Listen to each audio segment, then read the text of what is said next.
isang ito ay pinamagatang dapat mo kitang mahalin. Ito ay orihinal na komposisyon ni Ginoong Christian Dale Bucanito. Dapat mo kitang mahalin. Iyan ang tanong na karamihan sa akin. Bakit kitang tinuturing na bituin? Kahit ang hirap-hirap mo nang abutin. Gusto sana kita maging akin. Pero, ba't ang hirap-hirap mo angkinin? Tumitigil ang mundo ko pag nandiyan ka. Siyempre. Pero, buko ito, nakita kang may kasamang iba.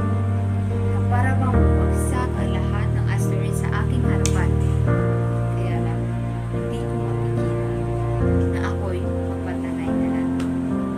I feel so stressed. I feel so depressed. Oo. Nag-overthink ako. Nag-overthink ako na bakit ganito, na bakit ganyan, na bakit ako. Na bakit ako naggusto sa taong hindi ako gusto. Ulit-ulit ang mga bakit na naglalaro sa aking isip. Pero wala. Wala.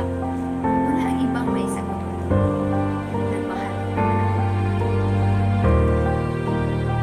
Para ba isang eksena sa isang film kung saan nakikipagtakbakan ang lahat ng bida. Ang kaibahan lang ay lumalaban sila upang hindi masabog ang mundo.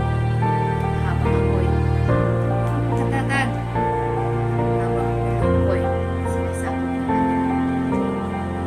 Para akong isang may nadaan na nagkanalig. Okay na sana si John Lloyd at si Coco Malang. Pero, bakit ikaw? Bakit ikaw? Laging nasa ako pa rin buhay. Ikaw ang aking Romeo, pero hindi ako ang Juliet. Dapat ikaw ang buhalin.